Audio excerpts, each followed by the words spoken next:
Thank you so much guys for stopping by today. So in today's video, I get to share with us a detailed step-by-step guide on how I made this beautiful Ankara button shirt with a collar and side drawstrings. Welcome back to my YouTube channel. It's your girl over apparel. Ta-da! So guys, to make a simple button shirt with side strip and a collar, we would not use up to 2 yards of this fabric which you see me spread out now, okay? So this material is not up to 2 yards. So I'll go ahead now to open up my material and then cut what I would need for both the front and the back of the making of this shirt. So the length of this material you're seeing is 34 inches. So what I'm simply doing now is trying to cut out the material for the back and also for the front. So for the full length of this shirt, I'm taking a measurement of 32 inches, which is what you saw me do there now. And then I'm cutting a two-piece material which I'll be using for the front. The back is going to be a single material which will be in a fold, and that of the front will be two-piece material because of the button area that is at the front from the collar to the bottom of this shirt. So the first measurement I'm taking now is that of the neckline. So for the front, it is 3 inches into 3 inches, and I'm simply connecting it using my cuff. So I will go right ahead to also take the measurement for the back. So I went up by 1 inch, and I'm also connecting the cuff into the initial curve which I had taken. So for the shoulder to shoulder measurement, I'm taking a measurement of 7.5 inches, which is my usual measurement for my shoulder to shoulder. And you can see me going down by 1 inch, and then I'm connecting that shoulder slope there back into the neckline measurement. So if you watch my video a lot, you would have seen me done this on different occasions. So from the shoulder measurement there, or from the starting point, I went in by 11 inches for my bust line to get my bust point area, and then I went up by 2 inches to get my chest line area. Okay, so usually people take 10 inches measurement, but I take 11 inches because of the 1 inch shoulder slope that I had taken. So you can see the two lines there, the chest line and the bust line. So I'm simply connecting my shoulder slope to my chest line, as you can see, so as to be able to take my armhole measurement. So what I'm doing now is to get the midpoint of my arm area, and then I'm also going in by 1/2 inch. So I'll be indicating using that dot there which you just saw. So to get my bust circumference, which is 40 inches, I divided it by 4. It gave me 10. So that's the measurement you saw me take on the chest line area. So I'll be connecting all 3 points together so as to get my armhole area. So you can see it's very simple. That's what I'm doing now, connecting my shoulder slope to the midpoint of my armhole and then to the measurement on my bust circumference. Okay, so the initial measurement I took for the neckline for the back was too low, so I went up a bit, and then for the back I'm taking 1.5 inches. So I went ahead to cut out my pattern, and now you see me separating the front fabric from the back fabric. Okay, so that's basically it for the drafting and the cutting of our shirt pattern. So for the curve at the bottom or hemline area of this shirt, I'm simply using my free hand to make a curve. You can use your curve rule to make it smooth. Okay, so I went ahead to cut it out, and now you can see me folding it to keep aside. So next I'll be taking my sleeve measurement, or I'll be cutting out my sleeve pattern. It's a simple short sleeve pattern. So this is the easiest method. If you do not know how to take sleeve measurement or draft. If you don't know how to draft sleeve pattern, you can see what I just did there. I flipped my curve rule to one direction and then I flipped it over to the other direction. But ensure that your fabric is folded up to a length that it can, be enough for your sleeve. So you can see me taking my measurement there. This material folded in four, the full length is 8.7 inches. Okay, so I'm a size 12.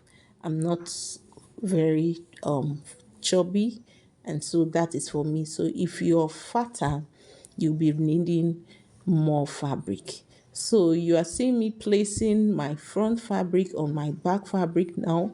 So I'll go ahead to stitch around the shoulder area and then on the side as well. So after I was done running my stitch, this is what it is now looking like, properly joined, and I went ahead also to iron it out and it's looking very neat. Okay, so you can already see our shirt is already taking shape. So for the button area or the lapel area where we'll be attaching our button, okay, so I cut out a fabric of 3 inches which I'm going to be attaching to that button area. So just observe the way I'm placing it on top of my fabric. Usually people cut the front fabric in a way that it will be wider than the back fabric, but I prefer to attach my lapel area with a separate fabric of 3 inches. So after I was done stitching it on it, this is what it is looking like. So please ensure you attach your lapel fabric on the front side.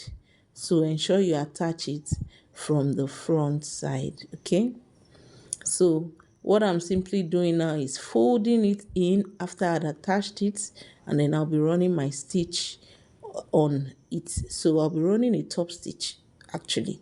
So this is what it is looking like after I was done stitching.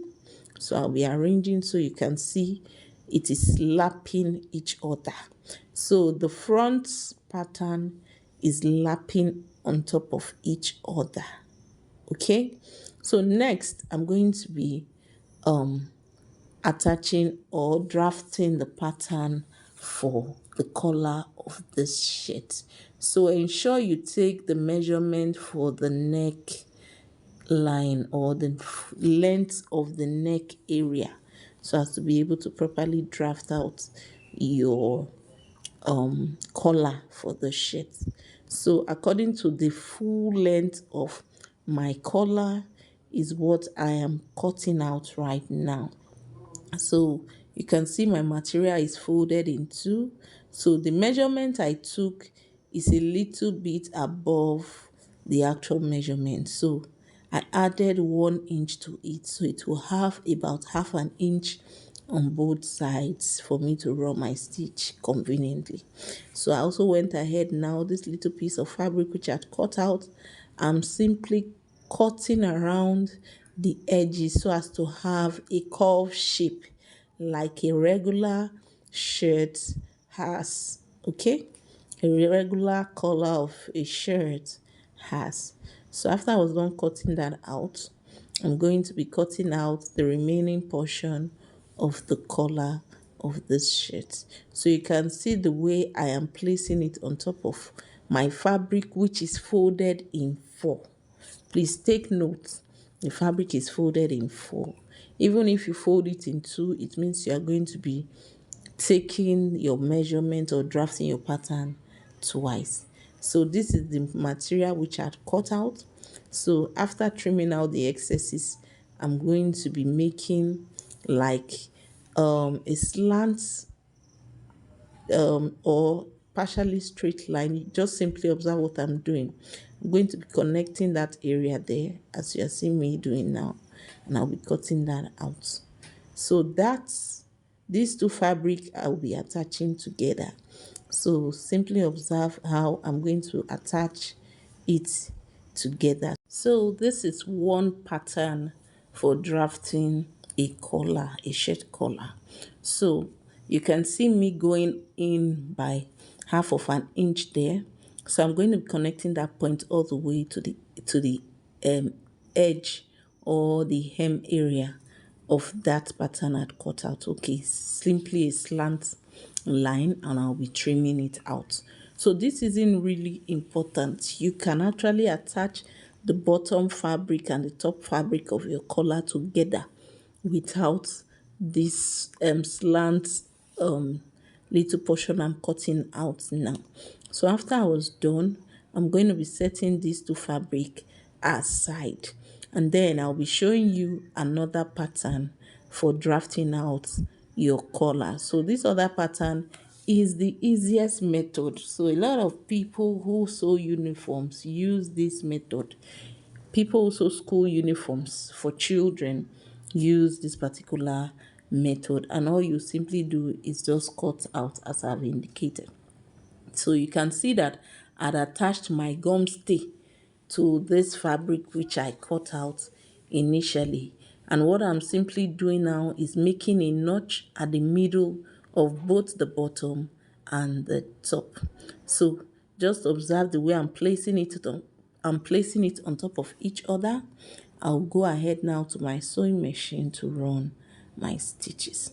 So after I was done, I went ahead to iron it out to flatten that middle area there, which you can see. And as you can actually see, it's looking very neat. So make sure that that middle area is ironed properly. It's ironed in a way that it is actually flat. So I'm going to be turning it the right sides facing each other, and I'll be stitching around that area which you see me indicate with my finger. Okay, so after I was done, I'm simply flipping it now to the right sides, and this is what it is looking like. So what I'm doing now is attaching it to the neck area of my shirt. So first, I'll be stitching the neck area of my shirt to one side of this collar. I'm not attaching both sides. So I am done attaching it now, and this is what it is looking like. Please observe what I'm doing now. The remaining layer of this collar, I'm simply folding the edges in, and I'm going to go ahead to my sewing machine to run my top stitch on it. This method is not difficult actually. Okay, so after I'm done folding the edges in now, I'll go ahead to the sewing machine to stitch it in place. I'll run a top stitch on it. And that would be it for the making of the collar of our shirt. Okay, so next I'm going to be attaching my sleeve to the shirt. So I'll be making a notch at the midpoint there, and I'll go ahead to attach my sleeve to my shirt.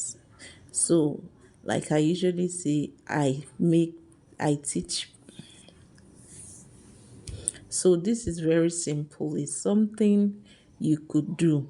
It's something a beginner could do. Okay? So I've attached both sleeves to it, as you can see, and our shirt is almost ready. So I'd also gone ahead to stitch around the band area of my sleeve. So I folded it in, and what you can see me do there was simply stitch around the cuff area of the bottom of the shirt. So next we are going to be attaching our strips or strings or strap to the side of our shirt. So you can see that the allowance in this shirt is a bit wide. This is because it is needed for us to be able to attach our strings, okay, or straps. So you can see me holding one strap in place on one side of the allowance fabric, and I'm also placing the other strap on the other side of the allowance fabric. So I'll hold it in place using my pins, ensure that they are evenly positioned, okay? So one strap will not be longer than the other. And then I'm repeating it also for the other side of our shirt. So after attaching the strap using my pin, I'll go ahead to make my fold using those allowance fabric left. I'll simply be folding it inward, and I'll go ahead to run my stitch on the area I'll be indicating with my finger. So what you're seeing me do now is I'm simply pushing the straps inside, properly positioned, and I'll go ahead to run my stitches. So you see me folding my fabric inside. Please ensure you don't stitch the strap along when running your stitches, okay? So you can see I properly ran my stitches, and so the straps are pulling properly. If you sew your straps along, you'll not be able to pull your strings, okay? So guys, we are basically done with the making of our beautiful shirt with a collar and side strings. Thank you guys for watching. So I'll go ahead to attach my button areas and also make my buttonholes. Thank you guys for stopping by. I'll be seeing you on the next one.